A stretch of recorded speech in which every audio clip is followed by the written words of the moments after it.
Quiero hablarles un poquito de la confianza, ¿sí?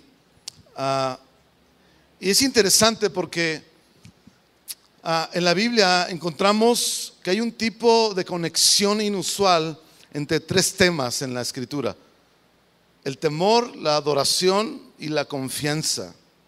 Sabes que lo que tú temes va a influenciar lo que tú adoras, y lo que adoras va a ser probado por lo que tú confías o a través de la confianza. Lo voy a repetir: lo que tú temes en la vida va a influenciar lo que tú vas a adorar, o lo que tú adoras. Y lo que adoras va a ser probado por lo que tú confías o a través de la confianza. Y hoy te lo voy a explicar mejor. Sabes que adoración no es solo una canción, ¿verdad? O arrodillarse o levantar las manos. En realidad es una especie, como que vemos aquí en estas palabras y conceptos de la Escritura, que hay un pegamento entre ambas partes, ¿sí? Y la segunda parte que muestra la verdadera adoración de un seguidor de Cristo es la confianza, ¿sí? Me encanta Abraham, porque si hay alguien en la Biblia que expresó una suma confianza aparte de Jesús, fue Abraham. Porque piénsalo, o sea, Dios le dice: te voy a dar un hijo, y se lo promete en la vejez. Era un milagro sobrenatural tener un hijo en la vejez. Y ahí está Isaac, el hijo de Abraham. Y luego ya en la adolescencia, Dios le pide a Abraham que le sacrifique a su hijo. Ya Abraham se estaba pegando mucho al chamaco, ¿verdad? Ya estaba transfiriendo sus valores y afectos al regalo que Dios le había dado a Abraham. Y eso nos pasa a todos los seres humanos, ¿verdad? Dios nos empieza a dar algo, como hemos hablado en otras semanas, y ese algo luego se convierte en una trampa, porque en lugar de crecer mi afecto por Dios, la trampa es que me empiezo a aferrar a eso y empiezo a trasladar mis afectos y mis valores a aquella cosa o a aquella persona. Y eso le pasó a Abraham, ¿sí? Y aunque era el hijo de la promesa, ¿verdad? Dios le dice: quiero que lo sacrifiques para mí, que me lo entregues. Y en un sentido, Abraham estaba siendo probado en su confianza, ¿sí? Entonces, adoración y confianza no la podemos separar en la Escritura, ¿sí? Y ahí va Abraham con el muchacho y lo lleva al monte Moriah para sacrificarlo, y Abraham estaba listo para matarlo para Dios, ¿verdad? Y ahí es donde Dios le dice: no, Abraham, no será tu hijo, será el mío. Dice, y ahora dice, añade Génesis: ahora sé que temes a Dios, ¿sí? Porque a quien tú temes, ¿sí?, va a definir qué vas a adorar. Y adoración es definida y es probada por nuestra confianza. Y no podemos separar una cosa de la otra por lo que encontramos en la Escritura, ¿sí? Por eso a Abraham se le llama el padre de la fe, o sea, de la confianza, ¿sí? ¿Cómo cantamos de niños? Nuestro padre Abraham, ¿verdad? Sí. Y me acuerdo que la cantamos en un beat de 50, y luego iba aumentando el beat hasta como 180. Ya estamos brinque con la canción. Pero es verdad, Él es el padre de la confianza puesta en lo que Dios dice. Y su adoración fue probada por su confianza. Y Dios está continuamente en busca o buscando la confianza en su pueblo, o sea, entre nosotros, porque confiamos en los espejos de lo que Él es. Y hoy te lo voy a explicar mejor. ¿Sabes que la cosa o la persona más confiable en la existencia es Dios mismo? ¿Sí? Él es más digno de confianza que el sol que se levanta por la mañana todos los días. Sí. Porque, mira, el sol un día podría terminar y acabarse, y eso es temporal, y podría terminar cualquier día de estos, ¿no?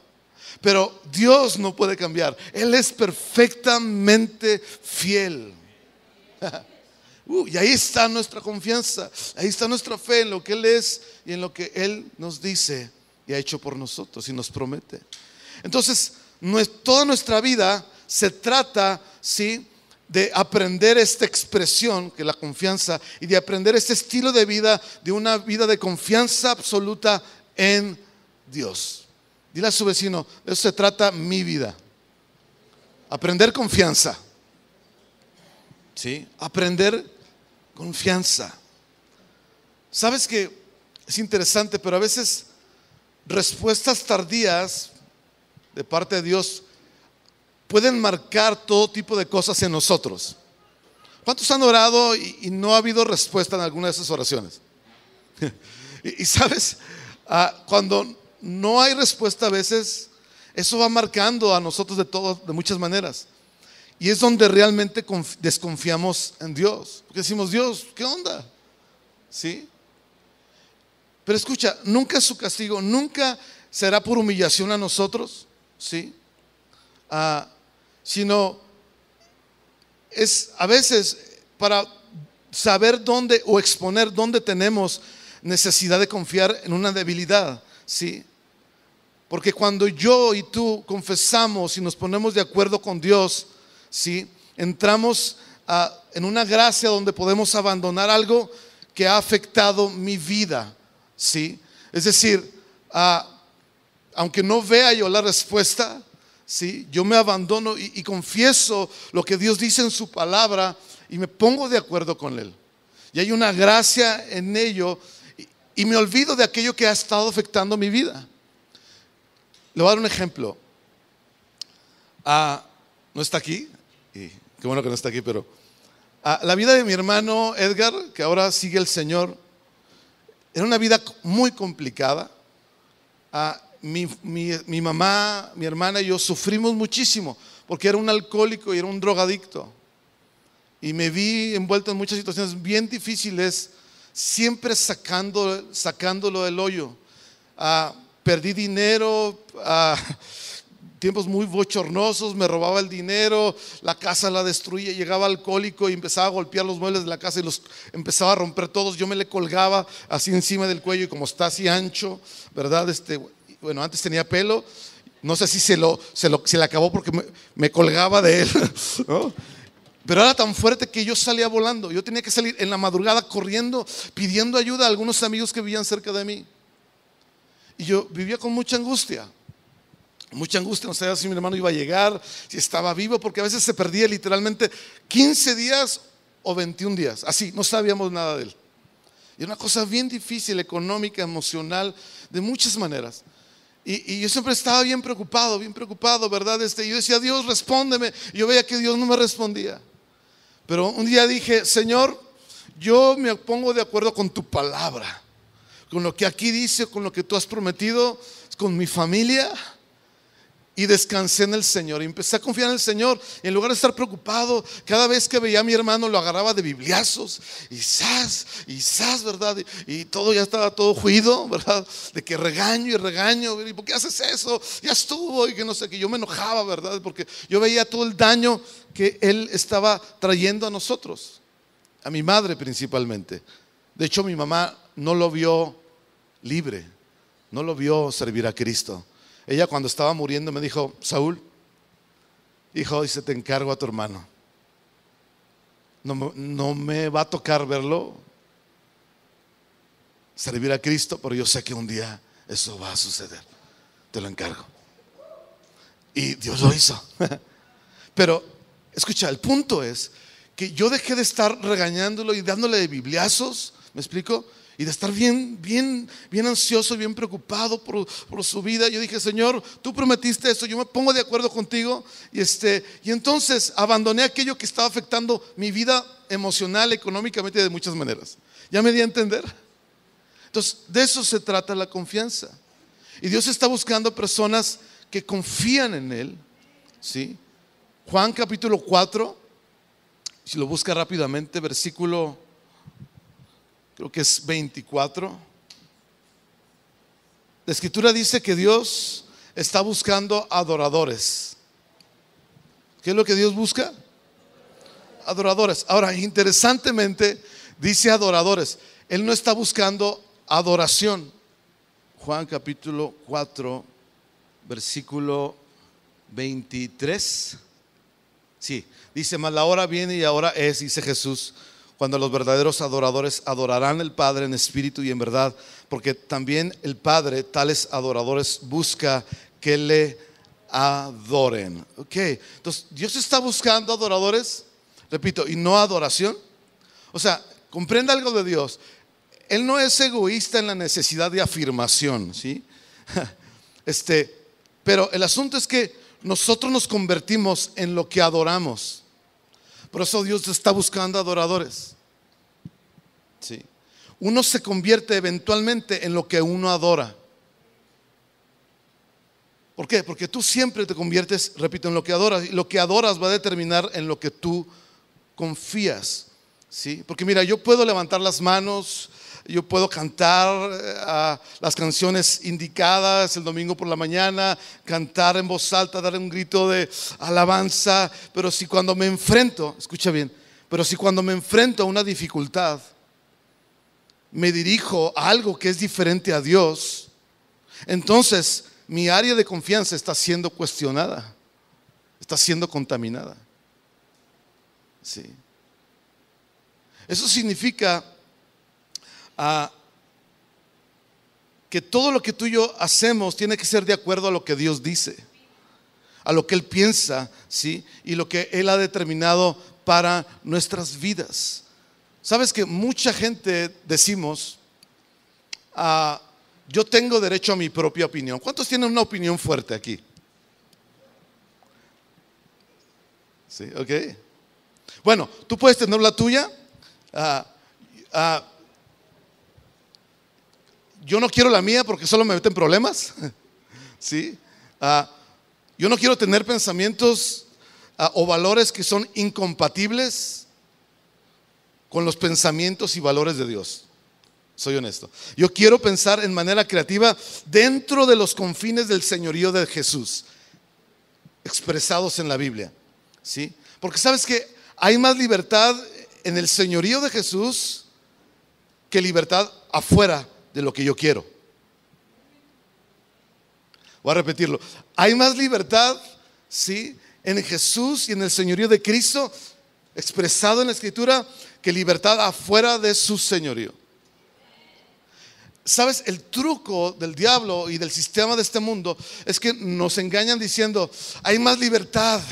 O sea, tú vive tu vida como tú quieras, dale vuelo a la hilacha. Al cabo, cuando te falten 20 minutos antes de que te mueras, ahí te arrepientes y Diosito te perdona. Y esa es la idea del mundo, que hay más libertad, que hay más paz, que hay más gozo, que hay más seguridad fuera de la libertad que el señorío de Cristo trae. Y es mentira. Verdadera libertad está bajo el señorío y bajo los confines o dentro de los confines del señorío de Cristo expresado en su palabra. O sea, es una locura, pero te lo digo de esta manera: hay más espacio en la casa, en su casa de Dios, que fuera de su casa. Es verdad. Y ese es el reino de Dios. O sea, donde vas bajo para ir alto, donde te vacías a ti mismo para ser llenado. En el sistema del mundo, nuestra cultura es, ¿verdad? Yo voy más alto, pero la gente está más vacía cada vez, ¿cierto? O sea, tiene más cosas, logra más cosas, pero está más vacía y más vacía por dentro, ¿sí o no? Mira, mi hermano, vuelvo a la historia de mi hermano. Mi hermano, o sea, tenía un montón de novias, tuvo departamento, le dieron coche en el trabajo y era como propio, le pagaban muy bien, y pachanga, amigos, cuates, fiesta, reventón, droga, pisto, de todo, ¿verdad? Y el día que nació mi hijo Ian, el mayor, hace casi 17 años, llega fuera del hospital y me dice: carnal, vengo a felicitarte, pero a decirte que yo ya tuve todo lo que yo siempre quise y me siento más miserable y más vacío que nunca. Ayúdame. Y ese día nació mi hijo y nació mi hermano. Tuve 2 hijos.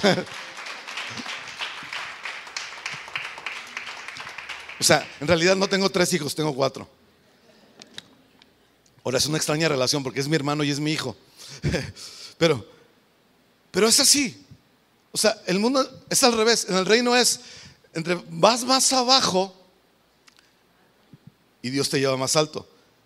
En Cristo te vacías a ti mismo de todo lo rollo que traes para que seas llenado. Y en el mundo la gente, ¿verdad?, que se llena un montón de cosas, buenas y malas, porque habemos dos grupos de gentes. Gente que se llena su vida de un montón de cosas buenas, o sea, chamba, lana, compas, así ya sabes, ¿verdad?, logros. Y eso no tiene nada de malo, es buenísimo. Y te animo a lograr muchas cosas, como hablamos hace 8 días, 15 días. Pero, y se llena. Y hay gente el otro lado, que se llena de un montón de cosas malas, ¿no?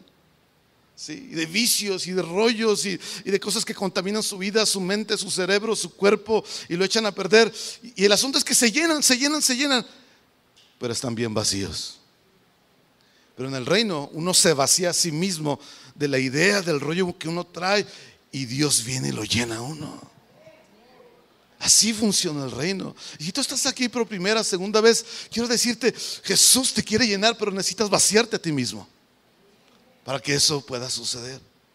Entonces Dios está trabajando en una comunidad de fe, en una comunidad de confianza, porque esa comunidad de confianza es lo mejor que representa a Dios en la tierra.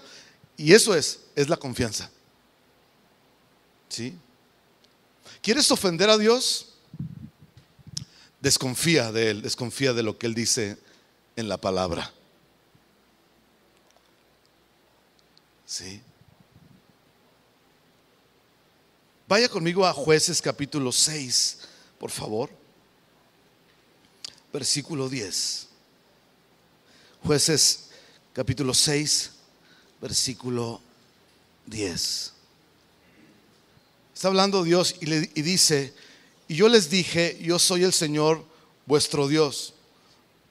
Dice: no temas a los dioses de los amorreos, en cuya tierra habitan, pero ustedes no han obedecido mi voz. O sea, qué interesante, ¿no? Dios les dice, es el 6:10.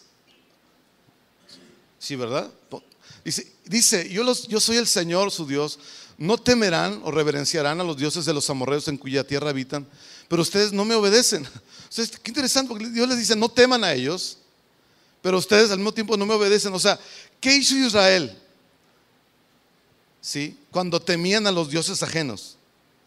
O sea, ellos siempre adoraban a otros dioses y se dirigían a esos dioses en la dificultad, ¿sí?, cuando les temían. Por ejemplo, ¿sabes que Baal, que es un dios que se menciona comúnmente en la Biblia, en el Antiguo Testamento, era considerado el dios de la abundancia? ¿Sí?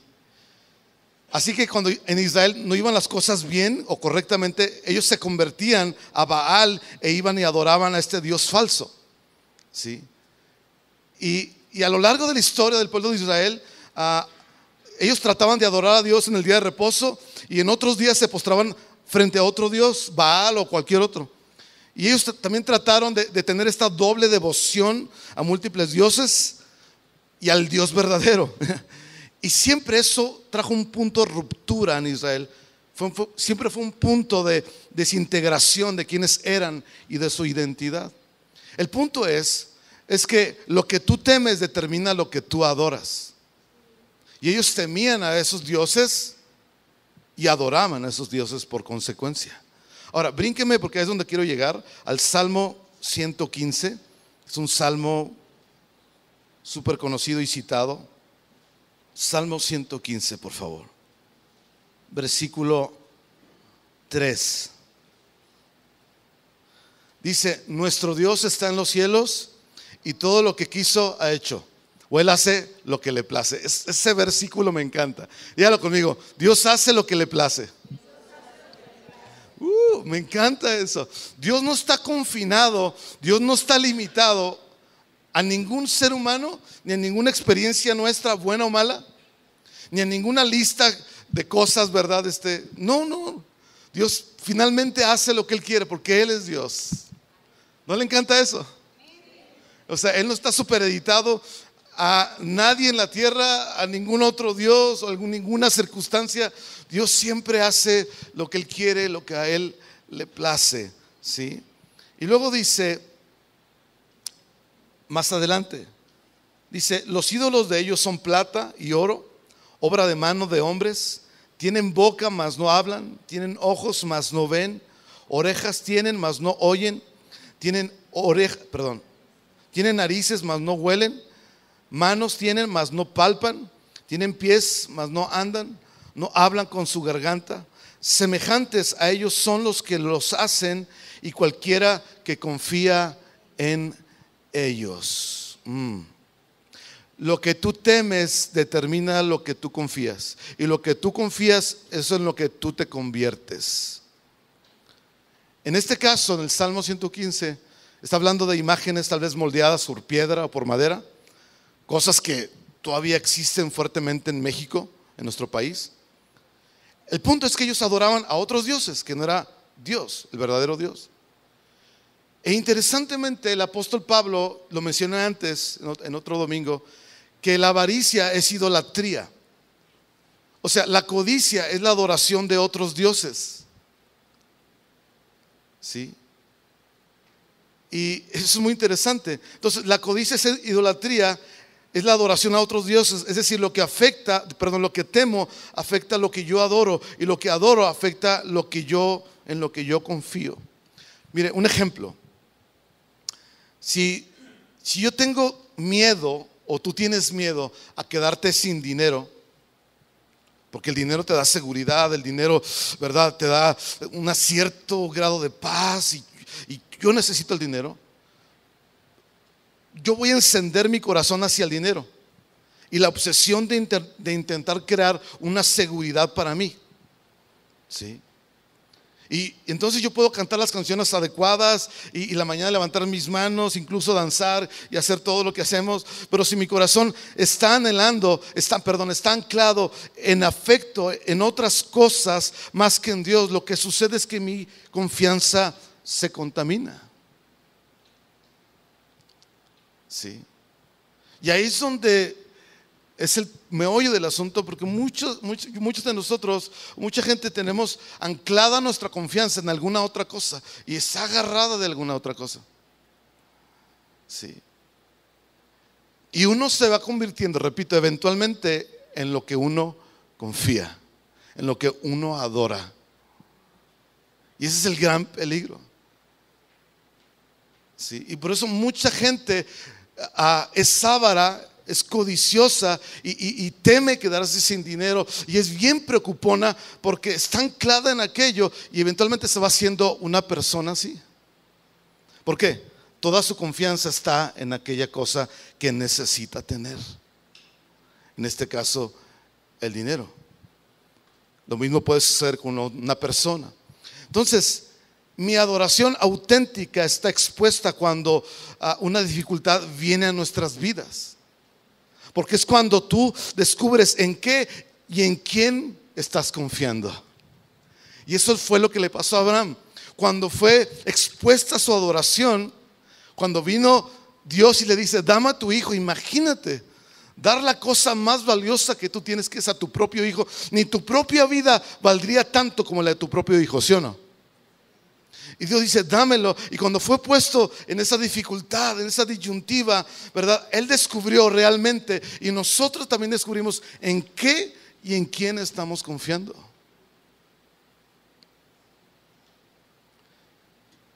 Y todos aquí fuera de este auditorio constantemente tenemos serias dificultades, pero aquello en cómo tú respondes, vas a descubrir de tu propio corazón en qué y en quién estás confiando realmente. Sí. ¿Sabes que cuando Jesús habló el tema de las riquezas de Dios y Mamón, que es Jesús lo puso, se refirió a él como a un ser espiritual, sí? Y Jesús dijo: no puedes servir a dos señores, a Dios y a Mamón, o sea, las riquezas. Y Jesús habla de esta manera como un ser espiritual. Jesús no está hablando de pesos en el bolsillo, está hablando de un principado que tiene influencia sobre la economía del mundo, es Mamón. Y él dice: no se puede servir a Dios y a las riquezas. ¿Sí? Él dijo: vas a amar a uno y a odiar al otro. Te vas a aferrar a uno y vas a menospreciar al otro, ¿cierto? ¿Sí? Es decir, escucha bien, tu amor por Dios va a revelar en muchos sentidos lo que tú odias. Y déjame decirte, tenemos que odiar el mal. Mira, cuando tú estás enfocado en Dios, tu amor por Dios será visto en lo que tú desprecias. ¿Sí? Pero cuando esa mamona a quien tú sirves, ¿sí?, dices tú, te aferras a uno de esos dioses o a ese Dios, y entonces vas a despreciar cualquier otro cuando se hable del dinero, por ejemplo, aquí. ¿Sí? ¿Sabes? Habemos gente que nos molestamos cuando se habla del dinero, pero es un tema muy recurrente en la Escritura. Y el hecho de que uno se moleste sobre el tema del dinero, ¿sí?, sobre esa naturaleza de ese tema, solo revela que hay una medida de confianza y adoración que es errónea en mi corazón.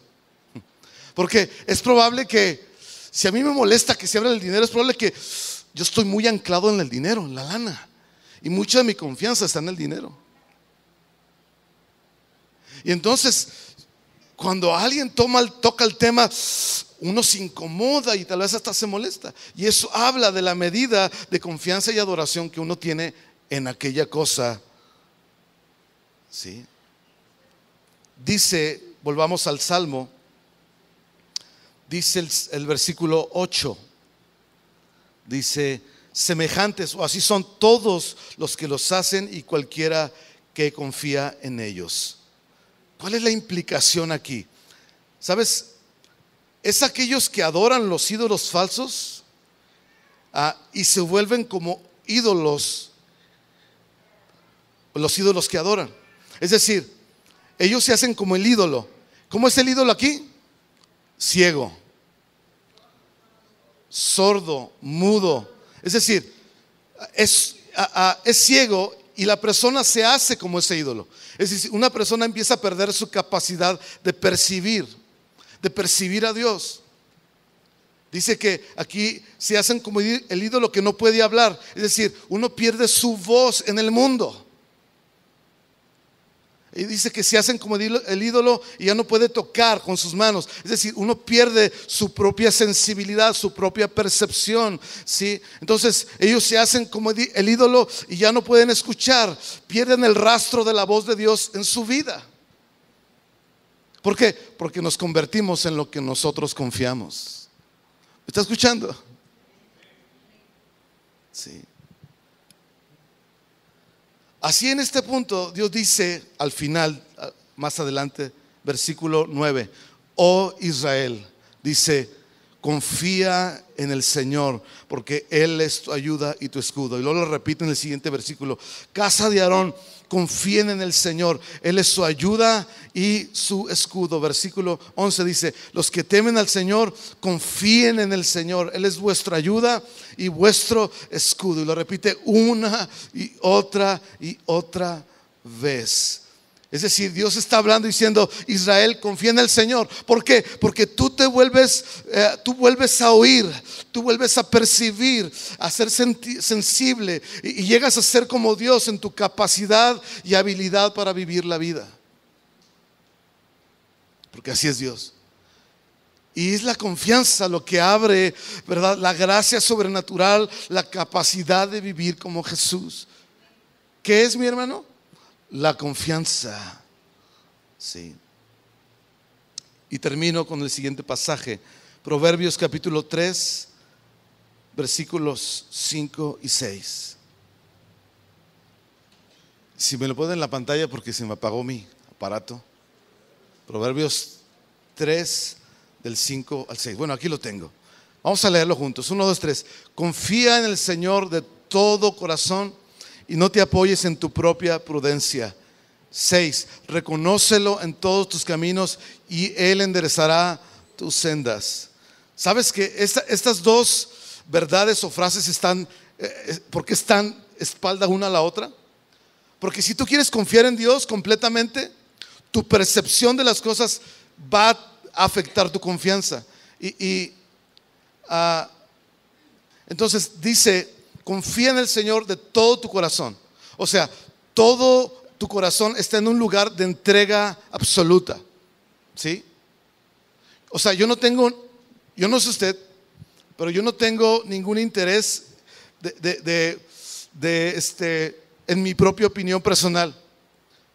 Y no me malentienda, o sea, sí tenemos que salir y pensar por nosotros mismos, y yo entiendo eso. Yo quiero ser siempre libre de tener mi propia opinión y mi manera de pensar, por supuesto, pero hay una libertad en la voluntad de Dios que hay más, ya lo dije ahorita, hay más libertad en la voluntad de Dios que fuera de su voluntad.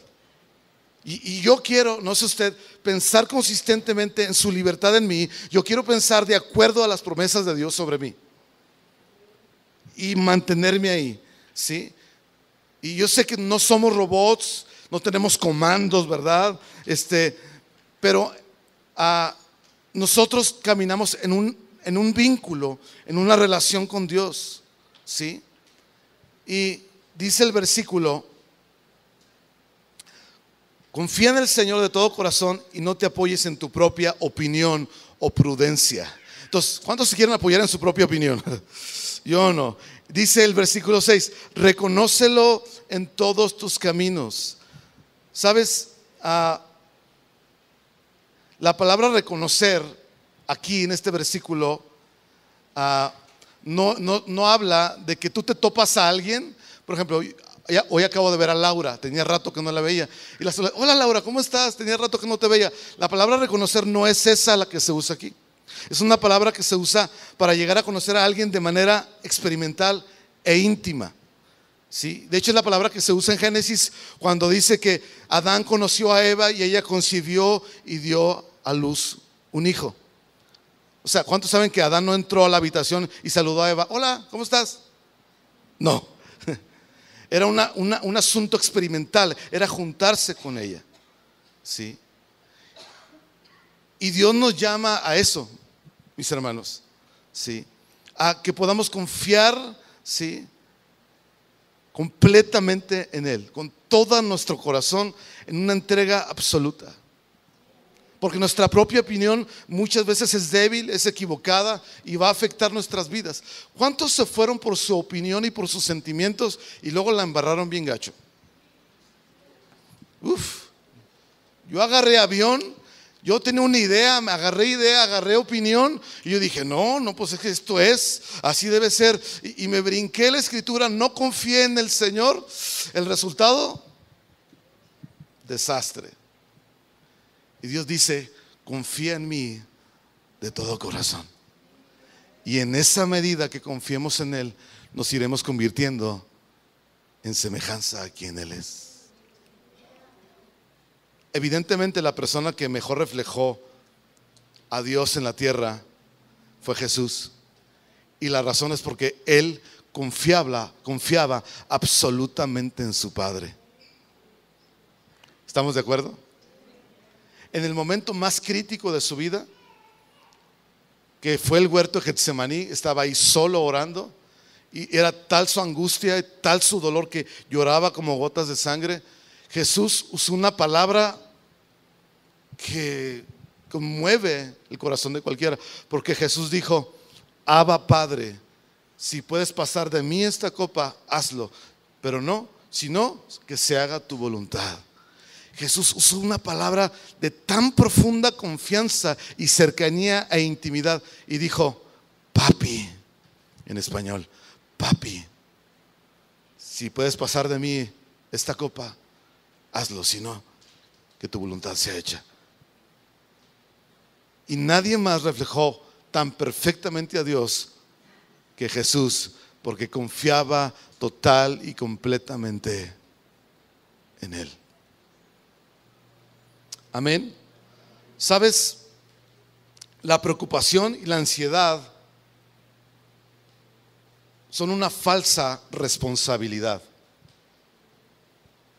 Mucha gente asume que por estar bien preocupado y estar bien ansioso de algo están siendo responsables, y no es así. Preocupación y ansiedad están vestidos de una falsa responsabilidad, porque tu responsabilidad no es preocuparte, no es vivir ansioso. Tu responsabilidad, dice Pedro, echa sobre Él toda tu ansiedad, porque Él cuidará de ti. Esa es tu responsabilidad y la mía. Estás pasando la difícil y complicadísimo y no sabes por dónde, no hay respuesta y la cosa está de color de hormiga. Tu responsabilidad no es cómo le hago, cómo lo resuelvo. Es: Señor, echo sobre ti, toma mi ansiedad, toma toda mi preocupación, porque tú tienes cuidado de nosotros. Y te pones de acuerdo con la promesa y entonces Dios puede actuar. Entonces, los que somos preocupones, alguien dijo que la preocupación es un mal uso de la imaginación.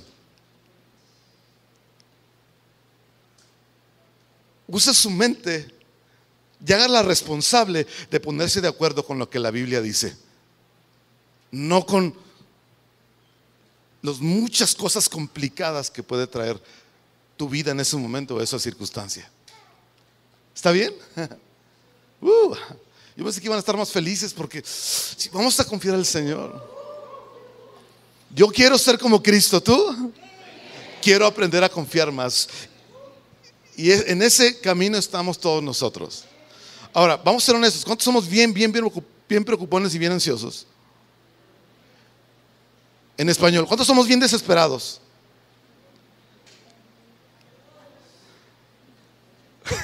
Okay. La mitad levantó la mano primero, la otra. Okay. Entonces creo que todos tenemos una dosis de eso, ¿verdad? Dios está aquí para decirte: hay preciosas y grandísimas promesas. Sí, en Cristo Jesús. Sí, amén. ¿Seguras todas ellas? Deja de clavarte en el rollo y confía en mí.